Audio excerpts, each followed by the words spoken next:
adik-adik, Kak Tantri di sini. Selamat tahun baru 2022 ya.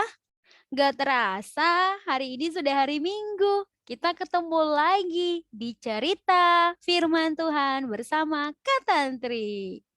Nah, hari ini Kak Tantri mau ajak semua adik-adik untuk mendengarkan kisah favorit Kak Tantri yang ada di Alkitab. Nah, adik-adik boleh ya, adik-adik silahkan duduk, kemudian mendengarkan cerita tentang perumpamaan anak yang hilang. Langsung kita dengarkan ceritanya yuk. Jadi, perumpamaan ini menceritakan tentang seorang bapak yang memiliki dua orang anak, yaitu si sulung dan si bungsu. Si sulung digambarkan sebagai anak yang cukup rajin dan patuh terhadap bapaknya. Sedangkan si bungsu anak yang malas dan lebih suka bersenang-senang. Pada suatu hari, si bungsu menemui bapaknya dan berkata, "Bapak, aku bosan dengan kehidupan yang begini-begini saja. Aku ingin pergi ke tempat yang jauh. Jadi, berikanlah harta warisan yang menjadi bagianku sekarang juga." Dengan hati yang sedih, si bapak lalu menjawab, "Anakku, bagaimana mungkin kamu meminta harta warisan, sedangkan bapakmu ini belum meninggal?" Dengan kesal, si anak bungsu membalas, "Berikan saja, aku tidak punya waktu kalau harus menunggu sampai bapak meninggal. Aku harus pergi sekarang ke tempat yang jauh." Lalu si bapak memberikan sebagian hartanya kepada si bungsu yang seharusnya dibagi ketika sang bapak sudah meninggal. Kemudian dengan harta yang banyak itu, pergilah si bungsu ke negeri yang sangat-sangat jauh.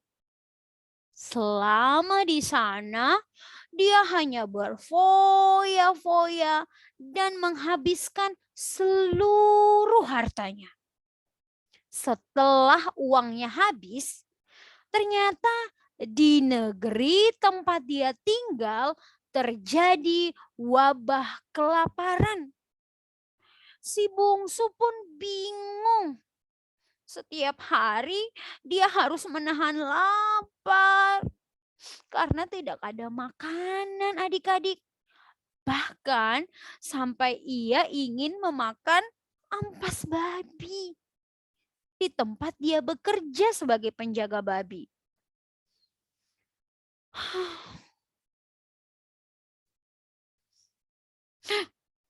Kemudian timbullah rasa penyesalan dalam hatinya karena pergi dari rumah bapaknya. Dan karena tidak tahu ingin mengadu kemana lagi, si bungsu pun memutuskan untuk pulang dan berencana untuk kembali ke rumah bapaknya. Dia berpikir untuk bekerja di tempat bapaknya. Bapakku pasti tidak mau menerima aku lagi sebagai anak. Aku akan bekerja di tempat bapakku. Perjalanan jauh pun ditempuhnya kembali untuk sampai ke rumah bapaknya. Namun ternyata apa yang terjadi sungguh di luar perkiraan. Bapaknya bukan saja berlari menerimanya dengan hati gembira, Tetapi bapaknya juga langsung memanggil pelayan-pelayannya untuk mengganti semua pakaian si bungsu dengan pakaian indah, lengkap bersama dengan perhiasannya. Bahkan pada hari itu, bapaknya juga langsung membuat pesta besar untuk menyambut kedatangan anaknya si bungsu. Katanya, sebab anakku ini telah mati dan menjadi hidup kembali. Ia telah hilang dan didapat kembali. Bapaknya sangat senang ketika melihat anaknya si bungsu kembali lagi. Melihat semua perlakuan ayahnya, anak sulung pun cemburu.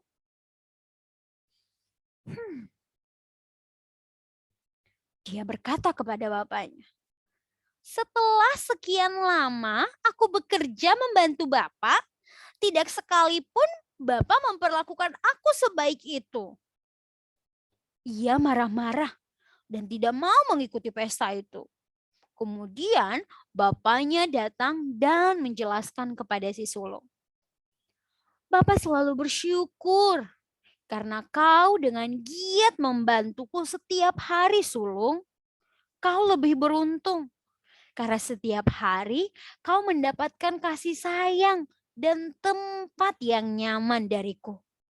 Selain itu, sepatutnya kau ikut bergembira karena yang pulang ini adalah adikmu sendiri yang telah lama hilang." Si sulung pun mengerti dan menerima perkataan bapaknya. Dan semenjak itu mereka pun hidup lebih bahagia lagi karena si bungsu yang hilang sudah kembali pulang. Sekian. Nah, pelajaran apa yang kita ambil dari perumpamaan si bungsu dan si sulung adik-adik? Tuhan Yesus hendak menekankan bahwa kenikmatan dunia yang dapat dipandang mata hanyalah bersifat sementara. Suatu saat hanya akan menjerat dan membuat kita melupakan Tuhan. Yesus juga secara tidak langsung menyatakan bahwa tempat tinggal sesungguhnya adalah di rumah Bapa. Jadi, kembalilah sejauh apapun engkau pergi dan sebanyak apapun dosa-dosa yang kau perbuat, jika kita menyesali perbuatan kita dan mau bertobat, Tuhan akan memaafkan kita. Kita adalah si anak hilang dan Dia adalah Bapa yang selalu menerima kita kembali. Sekian dulu ya cerita hari ini. Sampai ketemu lagi adik-adik. Dadah. Tuhan Yesus memberkati.